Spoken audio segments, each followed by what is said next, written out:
자, 우리 어른들은 히브리서 10장 39절을 함께 찾아보겠습니다.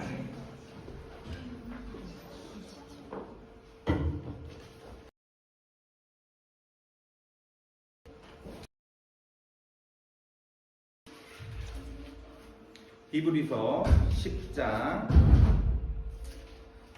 39절 말씀입니다. 우리 함께 한 목소리로, 우리 새 번역입니다. 저희 교회는 새 번역을 메인 성경으로 읽고 있습니다. 10장 시작. 우리는 뒤로 물러나서 멸망할 사람들이 아니라 믿음을 가져 생명을 얻을 사람들입니다. 아멘. 네. 그래서 교회의 신앙이라고 하는 것이 과연 어떤 것인가에 대한 이야기들을 나누고 있었습니다. 그래서 우리가 누구나 다 교회를 선택할 자유가 없이 이 자리에 앉아 있지만, 원래 여러분들이 이제 여기를 떠나면 여러분도 교회를 선택하셔야 되는데, 그 교회를 선택할 때의 중요한 기준이 아니라 유일한 기준이 무엇이어야 하는지를 이야기했어요. 그 기준에 부합한 교회를 찾은 다음에 그 중에는 기호에 따라서 선택해도 됩니다. 그런데 그 기준을 통과하지 않는데 다른 것들은 기호에 맞아, 분위기는 맞아, 그리고 한 번쯤 연애해 볼 만한 사람들이 존재해. 그런다고 거기를 가면 된다 안 된다? 안 된다. 네. 물론 요즘에 청년분들은 부익부 비리기 심해요. 그래서 여자들이 많고 남자들이 적으니까 어딜 가냐면 남자들이 있는 교회를 가죠. 왜냐면 결혼하고 싶은데, 믿는 남자 만나고 싶은데 없어. 그래서 어디에요? 조그만 교회에 있는 남자는 맨날 20년 동안 봐온 걔 하나밖에 없는 거야. 그래서 다른 교회를 찾아서 떠나는 그런 슬픈 현실이지만, 여러분 희망을 가지세요. 그럼에도 불구하고 자기 짝은 있습니다. 네, 제가 그 개척교회 목사로 운동을 잘하서 아는데, 어쨌든 저도 결혼을 했거든요. 그러니까 여러분 어딘가에 짝이 있습니다. 네. 그래서 이제 그런 설명들을 했고, 이제 오늘부터 몇 주 동안은 그리스도인의 신앙의 토대 라는 제목으로 몇 주 동안 좀 설교를 해보려고 합니다. 제가 말씀드렸죠? 우리 교회는 이제 앞으로 9월달에 이제 한 해가 시작을 하면 거의 같은 설교를 이제 한 5, 6주 동안은 한다고 말씀드렸습니다. 그래서 여러분들이 이제 한 4년, 5년쯤 들으면, 이제 제가 이제 좀 들으면 다음에 무슨 말을 하겠지, 이 농담을 하겠지라는 예상을 하겠죠? 그러면 그때쯤 된 거야. 이제 하산할 때가 된 거야. 그때쯤에 여러분들 다른 도시로, 다른 나라로 갈 때가 됐구나. 내가 이제 조금 의사가 될 모양이 됐다. 이렇게 생각하시면 될 것 같습니다. 제가 눈물을 흘리며 슬프지만 기쁜 마음으로 보내드리도록 하겠습니다. 자, 여러분들 그리스도인의 신앙의 토대, 기초, 근본, 여러 가지 말들로 할 수 있겠죠. 우리 그리스도인의 위대한 신앙의 선배들이 책을 쓸 때 이런 책들을 정말 많이 썼어요. 그래서 이런 책들은 정말 많습니다. 그런데 그분들이 왜 그런 책을 남겨놓았고, 그리고 그것을 통해서 우리가 무엇을 배워야 하는지 함께 좀 오늘 좀 듣는 시간을 갖도록 하겠습니다. 여러분, 이런 생각을 해본 적이 있으시죠? 어렸을 때 별 생각 없이 교회를 다녔다. 그런데 성인이 된 후에 도대체 왜 꼭 교회를 다녀야만 하는지, 그냥 집에서 혼자 믿으면 안 될까? 라고 생각해 본 적이 있으신 분들이 있을 거예요. 또 어떤 분들은 학교 친구들에게 내가 굳이 크리스천이라는 사실을 알리고 싶지 않은 그런 경험도 해보신 적이 있을 거예요. 그리고 교회를 다니긴 하지만 유난 떠는 사람, 교회에 심취한 사람처럼 보이고 싶지 않은 그런 생각들을 해보신 적도 있을 거예요. 또는 어렸을 때 교회를 다녔다는 그 친구들의 그 공격적인 질문에 대답할 말이 떠오르지 않아서 당혹스러운 경험을 해보신 적도 있으실 거예요. 또는 하나님을 믿는다. 그러나 나는 정말 하나님을 믿는데, 그런데 하나님을 섬긴다는 교회는 왜 이렇게 문제가 많은지 교회는 다니고 싶지 않아. 이렇게 생각해 보신 적도 있을 거고요. 이단들이 말을 걸어오면 대답할 말이 없어서 누가 볼까봐 두려운 적도 있을 거예요. 또는 누가 구원을 받았냐고 물어보면 응이라고 답할 수는 있는데, 그러면 그리스도인은 어떻게 살아야 되는지 물어보면, 요즘 현실에서 직장인, 여러분들 의사로서, 만약에 이제 6년 뒤, 7년 뒤 의사가 된다면 의사로서는 어떻게 살아야 되는지는 도대체 모르겠다. 또는 설교를 집중해서 들어보려고 노력하지만 솔직히 무슨 말을 하는지 난 모르겠다. 집에 돌아가면 설교 뭐 들었는지 기억나냐고 물어보면 기억이 안 나는 경우가 많죠. 씩 웃다가 나랑 들리면서 갑자기 웃음이 사라져. 괜찮아. 계속 웃어도 돼. 친구들을 전도하고 싶은데 뭐라고 해야 되는지 모르겠다. 기독교와 성경과 믿음에 대해서 뭐라고 설명해야 되는지 도통 알지 못했어. 교회를 잘 다니는 친구들은 많이 봤다. 그러나 오히려 친구들에게 평판이 안 좋은 애들이 많더라.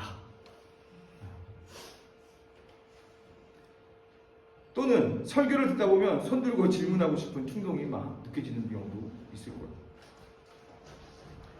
여러분, 이런 여러 가지 생각들이 여러분들 안에 교회를 다니면서, 지금까지 교회를 다녀오시면서 이런 생각들을 하셨고 또 앞으로도 하면서 살아갈 겁니다. 요즘 교회는 더욱더 그런 현상들이 심해지고 있어요. 그래서 여러분들 우리가 교회를 선택하는 일에 있어서 그래서 조심해야 된다고 말씀드리고 있는 거고, 그래서 여러분들 안에 신앙의 기초가 잘 세워져 있어야 이런 질문들에 대답할 수 있는 그리스도인이 되어야 된다는 거예요. 여러분 생각해 보세요. 오늘 설교 제목이 그리스도인의 신앙의 토대예요. 그러니까 신앙의 기초라는 겁니다. 그런데 여러분, 지금 1학년들이 이제 여기 있죠. 그리고 지금 제일 높은 학년이 누구였지? 은채가 6학년인데 여러분들, 그런데 1학년과 6학년의 은채가 같이 의학에 대해서 질문을 하는데 은채랑 1학년들이랑 대답이 똑같으면 그게 말이 되겠습니까? 강희가 푸식 웃었어. 5학년이야? 네. 여러분, 말도 안 되죠. 근데 왜 그런 차이가 존재하나요? 5년 동안 공부해서 그런 거예요. 6년 동안 의학에 대해서 공부했기 때문에 이제는 은채는 1년 잘 마치고 시험만 보면 이제 의사라는 면허증을 갖게 되죠. 그게 뭐예요? 그에 부합하는 기초 지식을 쌓았다는 거예요. 제 말 그대로 기초 지식이지. 왜냐면 이제 여러분 그 앞에 인턴 레지던트가 기다리고 있지 않습니까? 사실 레지던트 선생님들 아니면 전문의 선생님들이 여러분 6년 마치는 의사 면허 딴 사람들을 의사로 봅니까? 여러분 알잖아요. 의사로 잘 취급도 안 해주죠. 왜요? 그냥 기초만 마스터했기 때문이에요. 그렇게 열심히 공부했는데, 정말 그렇게 진짜 미치게 공부했는데, 근데 이제 막 기초 수료했다고 얘기하는 거예요. 여러분, 그리스도인도 똑같습니다. 여러분, 그리스도인 되셨나요? 예수님을 정말 믿어서 구원에 이르셨나요? 그런데 교회를 20년이 다녔는데 20년 전에 대답과 지금 현재의 대답이 왜 같거나 또는 여러분, 그 이유는 딱 한 가지예요. 뭐요? 관심이 없었기 때문입니다. 하나님을 믿는 것에 관심이 무엇이라고 대답하는지, 기독교에서는 이 교회의 신앙들은 도대체 무엇인지 제대로 한 번도 배워본 적이 없고 배우고 싶은 마음도 없었기 때문입니다. 물론 교회, 그러나 제가 말씀드렸죠? 주님 앞에 섰을 때, 마지막 심판대 앞에 섰을 때 어떻게 된다고요? 누구의 책임이라고요? 다 자신의 책임이에요. 오로지.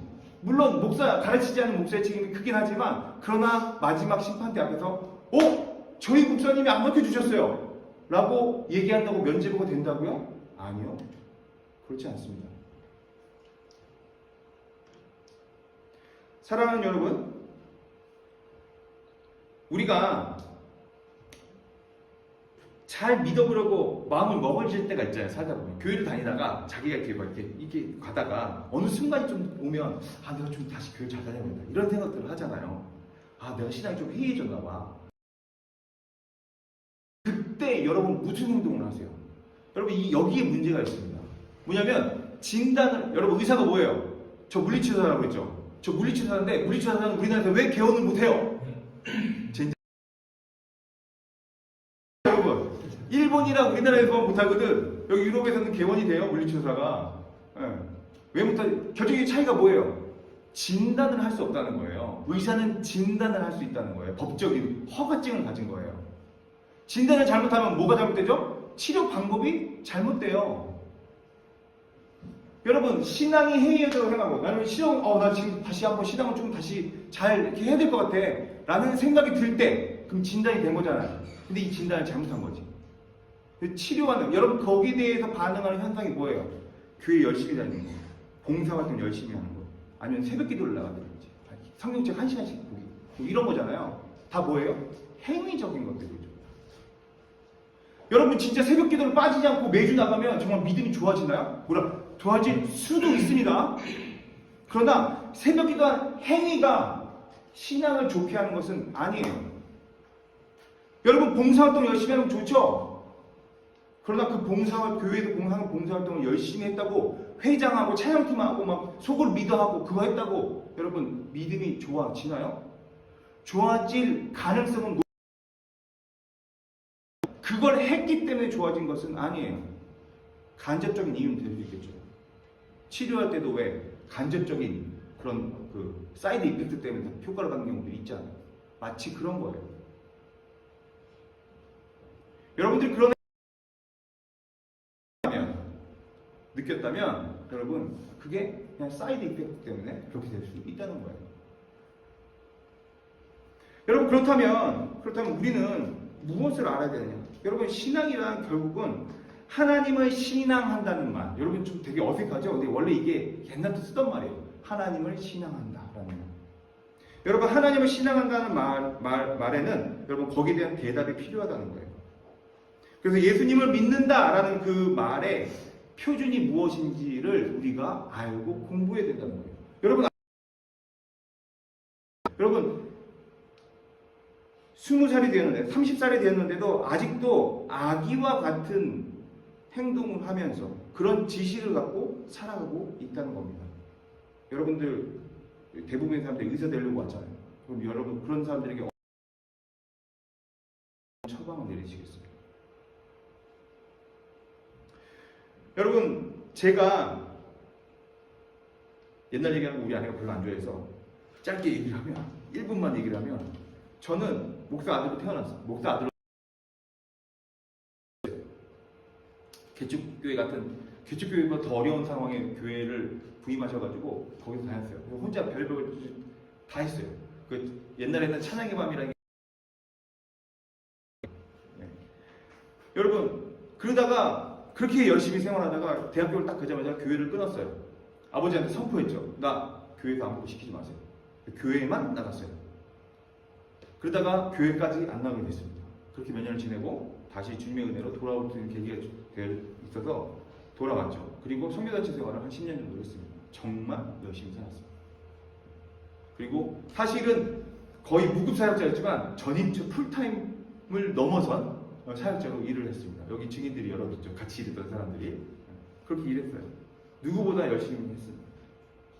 그리고 나서 그 선교단체 생활을 주님의 은혜로 아주 기가 막힌 타이밍에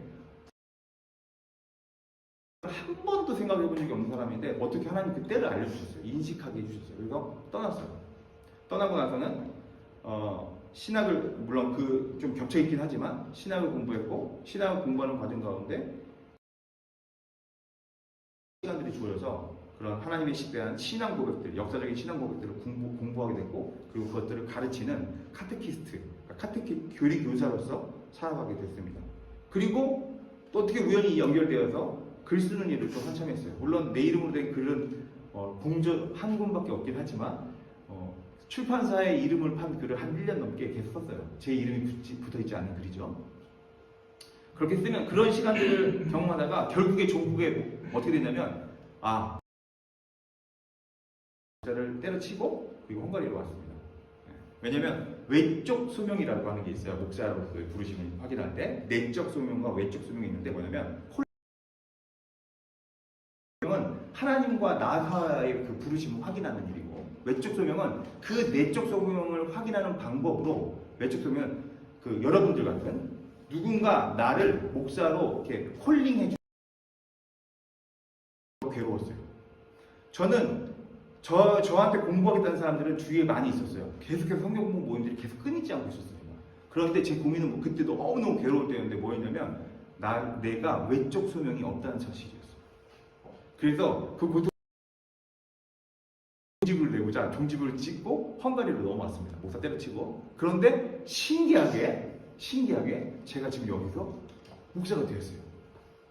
누가 불렀죠? 부른 사람. 빨리 손들어. 사인한 사람들 있잖아. 네. 여러분들이 저를 불렀어요. 너무 신기하죠? 네, 이게 왼쪽 성경이에요. 물론 나 말고는 방법이 없긴 했지만 뭐 어쩌겠어. 네. 여러분 그러면서 그런 시간들을 지내면서 제가 물론 아직도 자라가야 하죠. 그러나 지금 현재 제 상황에서 왜냐면 여러분들이 저를 부르셨으니까 그러니까 하나님이 보시기에 이 교회에 그나마 적합한 사람 저라고 생각하면 부르셨을 거 아니에요. 그러니까 그러면 저라고 하는 사람을 사용하셔서 이 교회를 이렇게 섬기고자 하게 하셨는데 그렇다면 제가 지금 것은 무엇인가라고 했을 때 저에게 있어서 지금 신앙생활을 이제 제가 0살 때부터 교회를 다녔으니까 만으로 한 45년, 46년 다녔잖아요, 교회를. 다니면서 결론은 뭐냐면 우리 모두가 내가 무엇을 믿는지를 아는 것이 참 중요하다라는 사실이에요. 그래서 그것에 대한 이야기를 말하려고 합니다. 그래서 여러분 성경이라고 하는 표준, 여러분 표준이라는 말이 정말 중요한데 준거의 틀, 우리가 사고하는 것의 모든 준거의 틀은 성경이에요. 성경을 통과해서 그것에 대한 대답이 예스로 나와야 그것이 진리라는 사실입니다.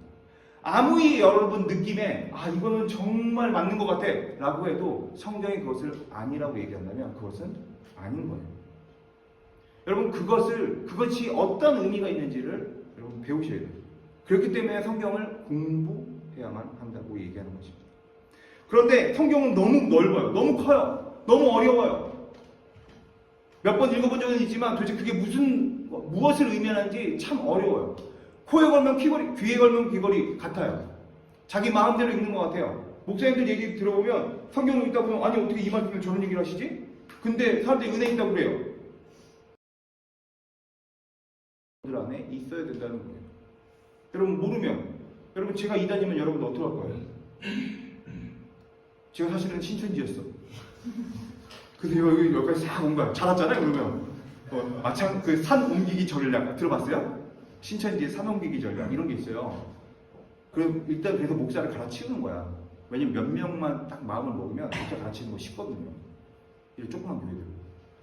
왜냐면 사실 여기서 나 부를 때 청교도 때 사인하는 사람 한 7, 8명밖에 없단 말이에요. 그 중에 절반만, 70%만 넘으면 되니까 그 중에 한 6명만 포섭하면 여기 담임 목사로 내가 무조건 올 수 있어. 그 다음에 제가 여러분들에게 일방적으로 설교를 하잖아요. 제가 교묘하게 얘기하면 여러분들이 분별할 수 있냐? 그렇기 때문에 여러분들이 이런 문제들을 잘 기억하고 여러분들 안에 기초를 잘 세워나가야 한다는 거예요. 그래서 여러분들이 의사가 되면 대화하는 과정들 중에 되게 이상한 엉뚱한 얘기를 하는 사람들이 있어요. 야, 너 그거 아니야? 라고 얘기해 줄 수 있잖아요. 그런 사람이 되어야 한다는 겁니다. 그래서 여러분 신앙이라고 하는 그래서 이 신앙 고백이 만들어 왔던 그 과정을 보면 교회는 이래요. 교회가 문제가 생깁니다. 그 문제가 생기면 그 문제를 해결하기 위해서 성경을 연구해요. 그래서 그 문제에 대한 대답을 만들어내는 거죠. 하나님께서 우리에게 주신 이 성경은 충분하기 때문에 그 성경으로 그 문제들을 해석하는 거예요. 그리고 대답을 합니다. 그게 신앙 고백이에요. 그래서 교회의 문제가 바로 내 문제라는 사실들을 여러분 기억하셨으면 좋겠어요. 지금까지 역사적인 그 교회에 있었던 문제들이 여러분들 신앙 안에 계속해서 있어 왔어요. 내가 행위로 구원받을 것이냐 아니면 믿음으로 구원받을 것이냐 여러분들 안에도 그런 문제들이 계속 있을 수밖에 없어요. 신앙이 자라나면서 그런 과정들을 거칠 수밖에 없습니다. 여러분 그래서 이 신앙이라고 하는 것은 중요합니다. 잘 들으세요. 요즘은 개인주의가 너무 팽배해 있는 사회이기 때문에 여러분들 대부분 다 이런 생각 가지고 계시겠지만 여러분 주의해 주십시오. 신앙은 어느 한 교회나 한 개인이 독자적으로 생산한 것이 아니에요. 성령님의 은혜 안에서 사도들로부터 교회에게 위탁된 성경을 상속함으로써 발생하게 되는 것이 신앙입니다. 신앙. 한 개인이나 한 교회가 자기만의 것을 가지고 있는 것은 잘못된 것이에요. 그런 신앙은 없습니다. 여러분 앞으로 살아가면서 신앙생활 하는데 야 내가 2000년 동안 사람들이 못 봤던 건 내가 봤어! 라고 하는 사람에서 무조건 빨리 도망가십시오.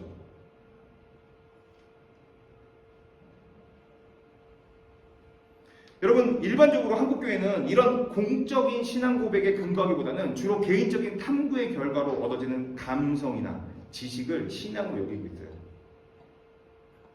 여러분, 그렇게 되면 어떻게 되죠? 자기가 느낀 것, 자기가 알게 된 것을 교회와는 다르다면 그것을 가르치고 그것을 주장하고 그것을 전파하기 위해 노력하고 있습니다. 어떻게 되죠? 자기 세력이 생겨요. 그래서 여러분, 교회 교육의 목표는 뭐냐면, 교회 교육의 목표는 교회의 신앙이 개인의 신앙이 되는 것이에요. 물론 안 좋은 교회 말고 우리가 얘기하기에 그 하나님께서 주신 그 교회를 얘기하는 거예요. 그 교회의 신앙이 개인의 신앙이 되어야 한다는 거예요. 그게 교회 교육의 목표입니다. 왜 그랬죠? 제가 신앙 고백을 어떻게 만들었다고 그랬죠? 신앙 고백은 쉬운 시대, 아주 살기 편한 시대에 만들어졌다고요? 아니요. 교회 신앙 고백은 진주를 생성하듯이 만들어졌다고. 고통 속에서 그 오랜 시간들을 견뎌내면서 만들어져 왔다는 것이에요.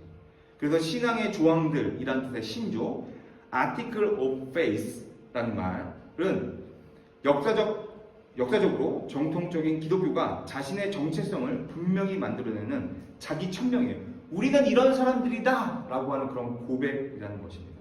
그래서 교회에 속한 교인들은 이 신앙 고백 문서들을 통해서 자신들의 정체성과 신앙을 확인하고 전수받은 이런 신앙을 그대로 우리의 후대들에게 물려줘야만 한다는 것이에요. 그래서 신앙 고백 없는 교회는 존재하지 않습니다. 그래서 이 신앙 고백이 아주 중요합니다. 그래서 우리가 오늘 뭐로 같이 함께 신앙 고백했죠? 사도신경을 했죠. 물론 침례교에서는 이 사도신경을 안 합니다. 공적인 예배는 제가 알기로. 그런데 그 이유는 좀 있는데 그 내용을 인정하지 않겠다는 게 아니라 그 여러 가지 좀 복잡한 이유가 있긴 하는데 기본적으로는 어쨌든 우리 그 공교회 기독교라고 하는 심지어는 카톨릭까지 포함한 그 기독교 전체 안에서는 이것을 다 인정해요. 그게 중요합니다. 그래서 여러분들 왜 기독교와 개신교도 구분 못하시는 분들이 되게 많은데 그렇게 하면 안 돼요. 제가 카톨릭을 믿으라고 얘기하는 거 아니라 제가 지지난 설교도 얘기했었지만 어떤 과정을 거쳐서 가야 되는지 얘기를 충분히 했지만 그러나 그럼에도 불구하고 우리가 그 공교회라고 하는 그것의 구성원을 잘 알고 있어야 돼요. 그 중에서 내가 어디에 속한 사람인지도 알고 있어야 돼요. 요 옆에 보면은 세르비아 정교회가 있어요. 여기 바로 옆에 보면 세르비아 정교회 조그만 교회가 있습니다. 이게 뭐예요? 정교회가 뭐예요? 오르소독스 처치예요. 오르소독스 처치. 동방교회입니다. 처음에 초대교회 나눠지는데 그때 동방교회와 서방교회가 나눠져요. 그때 그 동방이에요. 물론 이 교회가 서로 자기네가 옳다고 우기죠. 그래서 정교회를 붙였고 카톨릭을 붙인 거예요. 둘 다 자기네가 옳다는 얘기를 하고 싶은 거예요. 어쨌든 그렇습니다. 이게 오늘 중요한 게 아니니까. 어쨌든 그렇게 여러분들 교회는 자기의 신앙 고백을 얘기하는데 이 신앙 고백들에 있어서 신앙 고백의 가장 중요한 뼈대가 있습니다. 뼈대. 제가 신앙 고백서를 그래도 많이 공부한 편인데 이건 자신 있게 얘기할 수 있습니다. 왜냐면 제가 최근 한 7, 8년 동안 열심히 공부하지 않았는데도 그럼에도 불구하고 아직은 목사들 중에서는 이 신앙 고백에 대한 공부는 상당히 많이 한 편에 전문가들 빼놓고는 그래도 많이 한 편에 들어갑니다. 그런데 그런 모든 신앙 고백의 기본 뼈대가 있어요. 근데 그 기본 뼈대는 여러분들이 다 아는 내용으로 되어 있습니다. 그 내용을 해설한 거예요. 그 기본 뼈대가 뭐냐면 여러분 좀 허무할 수 있는데 제가 여러 번 얘기해서 이미 알고 있는 사람도 있을 거예요. 자, 한 번쯤 얘기해 볼 거예요. 그 기본 뼈대가 세 가지의 기본 텍스트를 얘기하는데 텍스트를 한번 얘기해 볼까요? 아는 사람? 나는 여기서 1년 반 동안 설교를 무엇을 했는가? 이 똑같은 설교마저도 두 번이나 세 번째인데 지금이. 자, 아는 사람? 아주 쉬운 거야. 오늘도 했어. 오늘도 할 거야. 아, 쉽게 하면 주의로는 사도신경. 그렇지. 네, 맞아요. 여러분 성경책 찬송가에 왜 앞뒤에 이게 맨날 있을까요? 한 번 이거 생각해 보신 적 있으세요? 왜 이게 여기 있지? 못 읽어서? 제가 이걸 언제 알았는 줄 아세요? 어이없게 신대원 졸업할 때 알았습니다.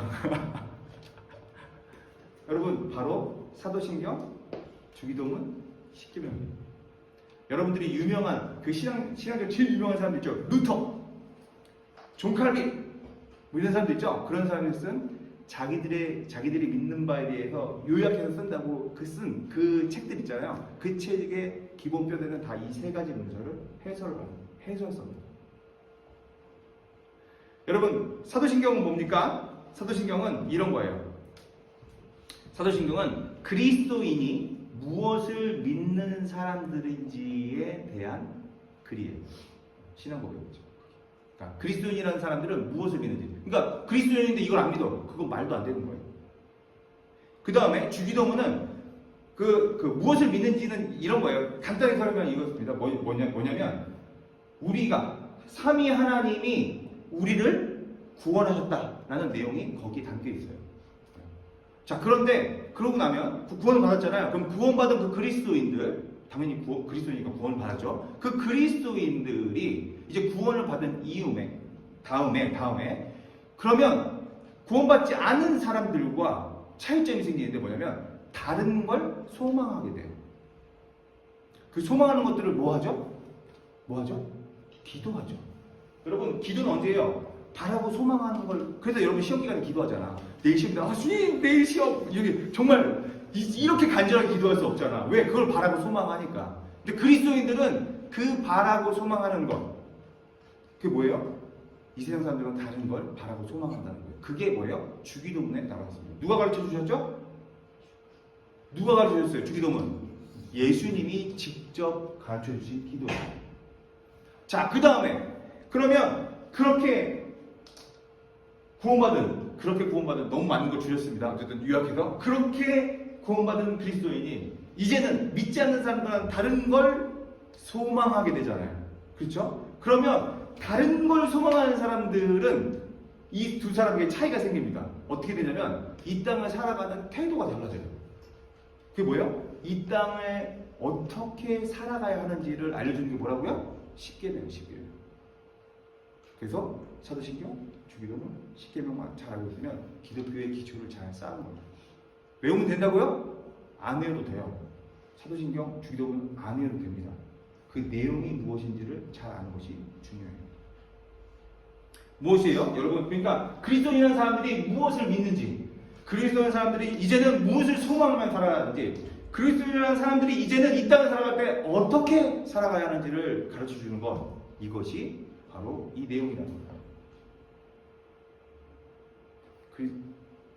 그래서 여러분, 초대교회 당시에 세례를 받는 사람들은 자기 믿음을 고백하는 시간을 가졌는데 이때 전체 신앙의 내용을 요약하며 고백할 수 있도록 만든 것이 바로 이 사도신경입니다. 여기서 요약이라는 말에서 알 수 있듯이 전부가 아닌 요약이기 때문에 사실 우리가 믿어야 할 내용들은 더욱더 풍성해질 수밖에 없는 거죠. 사랑하는 여러분, 저희 아내가 시계를 뒤에 세워놨습니다. 오늘 예배가 7분, 8분 늦게 시작했어요. 그래서 한 5분 더 할 수 있을 것 같아요. 사랑하는 여러분, 그래서 이 세 가지를 잘 알아야 하는데 여러분, 이 세 가지에 대한 내용들을 이제 배울 때 여러분들이 근데 이 세 가지를 그래서 제가 어느 날 이걸 한참 계속 가르치다 보니까 어느 날 갑자기 머릿속에 생각이 딱 떠오른 거예요. 믿어야 하고 소망하는 거, 어떻게 살아야 되는 거. 근데 이렇게 배우다 보니까 이제 이거를 제가 몇 년 동안 계속 한 10년 쯤 계속 가르쳤거든요. 이렇게 하다 보니까 믿음, 소망, 사랑인 거예요. 왜냐면 십계명이 주님은 뭐예요? 예수님이 주셨잖아요. 나를 하나님 사랑하고 이웃 사랑해라 이거잖아요. 한마디로 주는 거예요. 사랑하라는 계명이거든요. 십계명이. 그러니까 믿음, 소망, 사랑인 거예요. 그럼 그 중에 제일은 십계명이야? 혼자 이러면서 아무도 없을 때 혼자 서재에 앉아가지고 공부하면서 혼자 그래서 막 웃었어요. 근데 어디서 말은 못했어. 왜냐면 혹시 내가 이상한 말 얘기하는 건 아닐까. 그러면서 이제 공부를 막 하는데 그 한국 개신교, 한국 장로교에서는 그 조직신학이라는 걸 공부할 때 거의 한 40년 동안을 그 벌코프라고 하는 사람의 책으로 공부를 했거든요. 그러니까 요약해 놓은 책인데 그걸 공부하는데 어느 날 그냥 그 책을 이렇게 보고 있는데 거기에 세상에 보통은 일반적으로 개신교 말고 전체 2000년 교회 역사에서 최고의 신학자는 누구냐라고 얘기할 때 보통 카톨릭도 개신교도 인정하는 사람 한 사람이 있습니다. 누구죠? 어거스틴이에요. 어거스틴인데 어거스틴이 세상에 믿음, 소망, 사랑을 얘기한 거야. 사도신경 주기서 10계명을. 그래서 그걸 보는 순간 혼자 대박. 우와, 근데 난 왜 모르고 있었지? 왜냐 이거 혼자 잃은 거예요. 이 쉬운 거. 알고 나니까 너무 쉬운데 이걸 왜 지금까지 몰랐는지 이해가 안 되는 거죠. 그래서 그때부터 자신 있게 얘기하기 시작했습니다. 그리스도인의 믿음, 그리스도인의 소망, 그리스도인의 사랑. 사랑하는 여러분, 이걸 잘 알아야 돼요. 그래서 여러분들의 그 기존에 가지고 있는 고정관념도 깨야 됩니다. 여러분, 삼위일체 하나님 골치 아프잖아요. 삼위일체 하나님에 대해서 설명해 보면 다 자기가 아는 거 각자 얘기하는데 어떤 대답이 나와요? 다 다른 대답이 나오잖아요. 여러분, 교리교 이 신앙 고백의 중요성은 뭐냐면 여러분 믿음이 뭐예요? 라고 물어보면 다 다른 대답이 나와요. 같은 교회를 다니는데 다 다른 대답이 나와요. 기도가 뭐냐고 물어보잖아요. 다 다른 대답이 나와요. 같은 교회를 다니는데. 여러분 생각해 보세요. 의대 시험을 보는데 같은 질문을 던지는데 다 다른 대답을 하는 거야. 얼마나 웃겨요.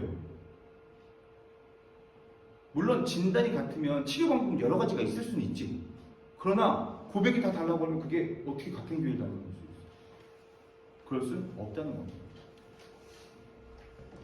그래서 우리가 물론 여러분들 막 공산주의처럼 막 해가지고 뭐 찔르면 나오고 이거 하자는 게 아니라 우리가 신앙의 전체적인 개요를 잘 알아서 내가 믿는 바를 스스로 잘 알고 그래서 누군가에 의해서 휘둘림 당하는 것이 아니라 바른 신앙을 갖기 위해 하나님을 더 알기 위해 바른 방향을 가지고 더 애쓰고 노력하자는 거예요.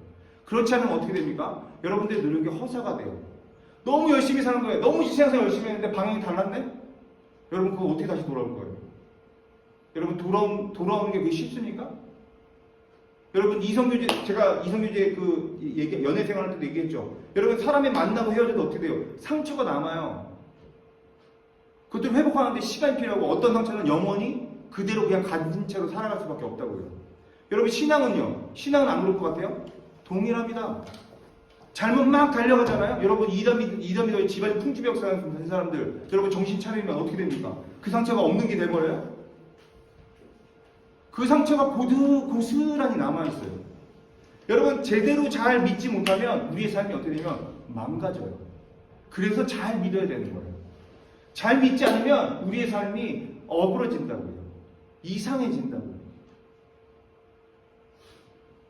우리가 이상한 삶에 손깍질하는 그런 사람들처럼 내가 살 수 있을 가망성이 있다는 거예요. 여러분들은 그냥 강력한 교주를 못 만났을 뿐이에요. 여러분들이 이렇게 살아가는 건. 여러분들 근처에 만약에 그런 사람도 있다고 생각해 보세요. 여러분 자기도 모르는 사이에 아마 여러분들 부모님이 그런 사람들이 이상한 교회를 다녔다고 생각해 보세요. 여러분 자연스럽게 거기에 귀속됐을 거예요. 지금까지 여러분들이 보호된 것은 주님의 은혜일 뿐이고 물론 지금도 계속해서 주님의 은혜로 우리를 지키시겠지만 여러분들에게는 그럼에도 불구하고 하나님을 바로 알아야만 한다는 그런 책임이 있다는 거예요. 그래서 오늘 말씀에 뭐라고 하죠? 히브리서 10장 39절. 여러분 그토록 유명한 히브리서 11장 1절의 바로 앞절입니다. 믿음장의 바로 앞절이에요. 뭐예요? 믿음이 있는데 어떤 믿음이 있다고 그래요? 구원을 얻을 만한 믿음이 있고 또 어떤 믿음이 있어요? 뒤로 물러나 어떻게 해요? 멸망에 빠질 믿음이 있다는 거예요. 여러분들의 믿음이 구원을 얻을 만한 믿음이지. 어떤 믿음이죠? 바른 믿음이에요. 하나님에 대한 바른 지식이요. 알기 힘들지라도 여러분 알아야 한다는 거예요. 여러분 뭐 의대 공부는 쉽습니까? 뭐 인생은 쉬워요? 어려워요. 그럼에도 불구하고 바르게 살기 위해 바른 지식을 갖기 위해 여러분 노력하고 애쓰잖아요. 하나님을 아는 신앙. 여러분 어떻게 보면 의사가 되기 위해 노력하고 애쓰는 것보다 하나님을 알기 위해 노력하고 애쓰는 것이 여러분 우리의 영원한 생명을 위해 더 유익하다는 사실들을 여러분 기억하세요. 그럼에도 불구하고 제가 여러분들 교회 학교 공부가 뭐 50대 50 하라고 그래요? 아니잖아요. 몇 대 몇이요? 1대 99로 하라고 하잖아요. 1대 99. 교회가 1이야. 얼마나 양심적인 목사야. 여러분 그리스도를 알기 위해 힘쓰십시오. 하나님을 알기 위해 힘쓰세요. 주님은 우리에게 이미 충분한 계시 말씀이 성경을 우리 손에 들려주셨어요. 지금 성경이 너무 많아서 처치곤란이지만 저도 집 정리하는데 처치곤란해서 성경이 너무 많아 집에서 그걸 다 가져올 수는 없어. 이거 성경 버리기도 뭐하고 어떻게 하기도 뭐 해가지고 이거 막. 그러나 여러분 500년 전 그들은 성경 한 권도 없었어요.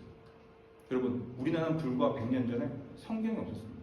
옛날 쪽복음이라는 게 왜 나왔어요? 없으니까 그냥 그 한 권, 요한복음 한 권, 마가복음 한 권이라도 가지고 싶었던 거예요. 여러분들에게 우리는 이미 너무 많은 것들을 가지고 있습니다. 이제 우리에겐 남은 것은 그것을 알기 위해 공부하고 노력하는 일이 남아있습니다. 그렇게 하시겠습니까? 네. 대답 안 하시는 분들은 마음속으로 갈등하고 계신 줄 알고 좋아요. 저는 여러분들이 갈등하게 하는 게 목표입니다. 갈등하셨으면 좋겠습니다. 우리 시간 함께 좀 기도할까요? 이걸 위해 좀 기도했으면 좋겠습니다. 우리가 믿는 믿음이 누군가에 의해서 알게 모르게 그냥 이끌려가는 그냥 믿어지는 대로 믿는 것이 아니라 하나님을 바로 알고 그래서 그 정말 성경이 계시지 않은 그 하나님을 알기 위해 노력하고 애쓰고 그래서 그 하나님을 사랑하고 그 하나님을 예배하는 일들이 있었으면 좋겠습니다. 우리 이 시간 함께 그런 고백을 담아서 함께 주님께 기도하십니다.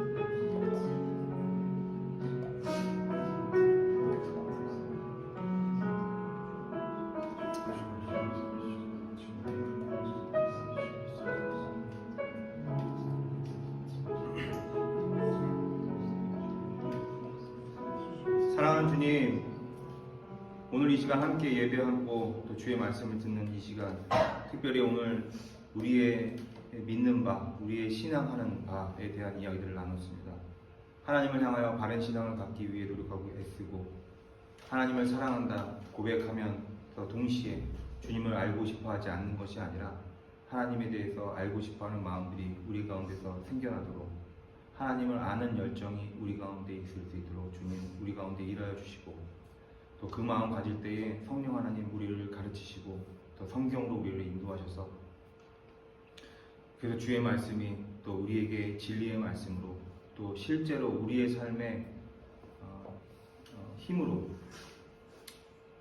우리의 인생길에 등이 될 수 있도록 주님 우리를 그렇게 인도하여 주시옵소서. 그래서 하나님을 향한 바른 믿음들을 가진 건강한 교회로 세워져 나가도록 우리 교회를 인도하여 주시옵소서. 그렇게 하실 주 이름을 찬양하며 사랑이 많으신 이름 예수님의 이름으로 기도드렸습니다. 아멘. 우리